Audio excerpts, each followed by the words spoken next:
Welcome back, beautiful people. You're listening to A Moment of Zen right here on 710 WOR, the voice of New York. I am your host, Zen Sams. Now, coming up, we have our very famous culinary and wine segment. And this week, we are featuring returning contributor Peter Guimaraes. He's managing partner at Bice Cucina Restaurant Group and a celebrity himself. Peter continues to generate dishes not only in Midtown, but now in Soho with his second recently opened Bice location. He's coming on in just a few to discuss New York City's surviving post-pandemic restaurants, how they are the best they've ever been, and what the magic formula is. Now, tens of thousands of virus-related deaths, two crippling lockdowns, an exodus of residents, and the collapse of tourism and business travel have left the local restaurant industry bloodied for sure. But it's hardly been a knockout, and New Yorkers' hunger for eating out and making merry remains stronger than ever. For New York City's restaurants, the future is mostly the past, and that's a great thing. The pandemic has not changed everything. Despite outdoor seating, no contact menus, and earlier eating hours, as many predicted it would, the overlooked, underappreciated, mind boggling, and happy truth about the city's restaurants is how little has changed. There are differences, of course, but there's no new game changing paradigm. Yeah, hundreds of places closed for good, and we'll definitely miss them. Aqua Grill, Esca, Chinatown's Jing Fong, Brooklyn Heights' Queen, 21 Club, and so many others. But new places by the score are bravely taking the plunge to replace them. Now, the major difference between 2019 and today affects restaurant owners more than customers: the well-reported labor shortage. It's the main reason why so many restaurants that opened for dinner months ago have yet to open for lunch. There's just not enough cooks nor servers to cover both shifts. But that crisis might be on the wane. Many have already seen an uptick in job takers since federal unemployment benefits ended not long ago. Here to break it all down for us is Peter Guimaraes. Welcome back to the show, superstar. Hello, Sen. Happy holidays, everybody. Happy holidays. Now tell me, Bice Soho is your newly opened location. That's the second location. You have a very successful run in Midtown with the Bice restaurant being in the prime, optimal location where you have a whole bunch of foot traffic. You've been there for 35 years, and now you've proudly opened your second restaurant amidst the COVID pandemic. And this restaurant is a baby born out of basically the COVID era. Tell me how you went about to, put your best foot forward here and concentrate on Soho for these days. Well, it's always challenging. I've been in this business practically my whole life. And opening up a new restaurant in a new location is always real difficult. You're the new kid on the block. You have to hire staff. You got to make sure that the food is great. But then you throw it in with the COVID issues that arose and the restrictions with the city and the mandates. It just really made it a lot more difficult. But what's sweet at the end of the day is, we're here, we're thriving. There's people in the restaurant. Fridays and Saturday nights, we're packed to capacity. And it's great to see that New Yorkers are back. People are going to say New York was ever going to be the same. I remember being down in Miami and everybody saying, oh, New York is going to be dead. New York's never going to be dead. New York's the best city in the world.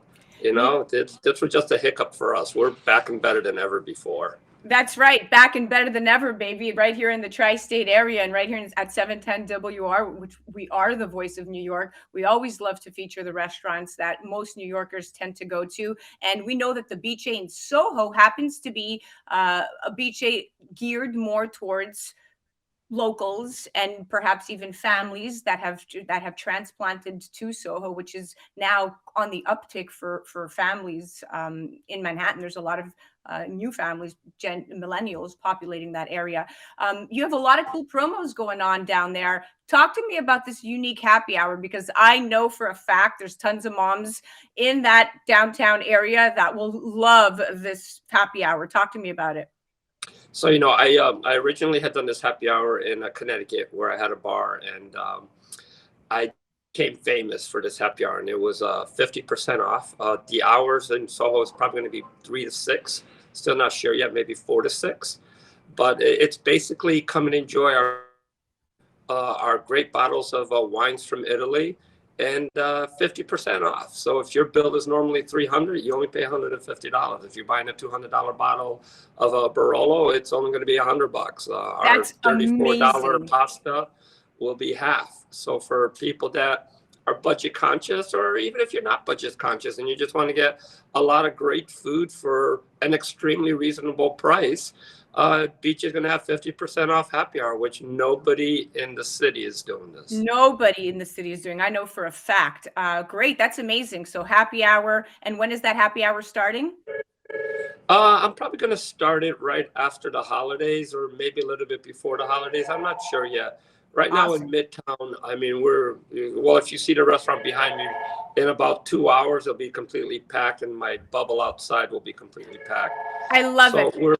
we're concentrating a lot on Midtown, and I would like to unleash the happy hour. But to go back to what you were saying about the labor staffing and shortage, yeah, we have to find people to come in at 3 o'clock to do this happy hour. Oh, okay, So good. I have that's some I have some questions for you though, because I only have less than 3 minutes and I want to pick your brain on some cool stuff.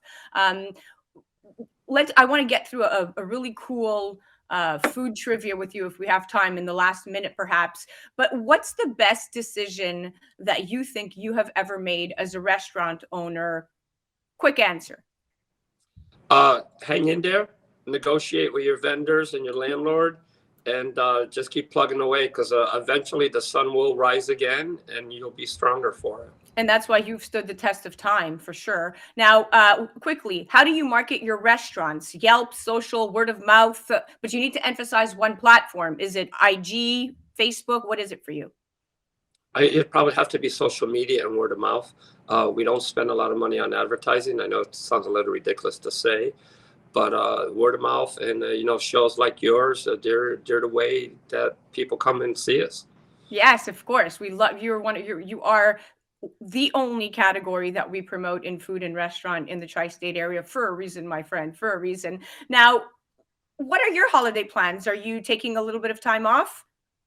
So you know what? My holiday plans is always after everybody's holiday plans are finished.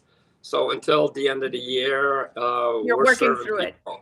Yeah, We're okay. working through it. Okay. But then January 2nd, I grab Michaela and we take off. Love it. Love it. The dad in you kicks in. Okay, fact or fiction? You can only say one. We hear that you may be rejoining the Housewives NYC cast. Uh, NDA. Okay, Peter, you're a VIP of sorts and a celebrity yourself. You attract actors, politicians, and influencers alike. What's your magic formula? I think my magic formula is just, once you come through my doors, you're part of my family. We take good care of you. It doesn't matter whether you're Brad Pitt or if you're Mr. Smith from down the street. As soon as you come in through my door, you're my VIP. You're my celebrity. You're the one that's contributed to putting food on my family's table. So we love our celebrities, but we also love our non-celebrities, and we're here for everybody. And no matter who you are, you're my family when you come through my door. Without a doubt, I always feel like family when I dine at your restaurants, but that's because we're also really good friends. Okay, I have another really great question here. What advice do you have for aspiring New York City restaurateurs? So you know what? Prepare for the worst. Make sure that your lease is negotiated properly. Make sure you have exit clauses. Make sure that you have a parachute clause. Make sure that you're in a great location, and make sure that you're a little bit special. You're going to stick out from the other 20,000 restaurants in New York City. But my dream was also to have a restaurant, but I also had a lot of pitfalls, and I closed many stores because I wasn't prepared. So preparation and a little bit of an exit plan. It's I know it sounds weird to say an exit plan, but trust me when I tell you, you need to be prepared. Okay, Peter, what are the things that define you? Uh, it would have to be my family. It'd have to be my daughter. It'd have to be my friends. Without my daughter, without my family, everything I do would just be going through the steps. But when you have your family and they're your motivating factor to provide for them and to have them to be proud of you, and it's no longer just about me. I have a daughter that I love more than life itself. So everything I do now is a little extension of how I want her to see her father and to leave her something so she doesn't have to struggle. Beautiful. Always about family. Thank you very much for coming on, Peter. It's always a pleasure having you. Now, you need to check out bicecucina.com or on IG, bicecucina.soho. Or if you want to follow Peter, go ahead. He's quite the guy, at Peter G for NYC. You're listening to A Moment of Zen right here on 710 WOR, the voice of New York. We'll be right back after this.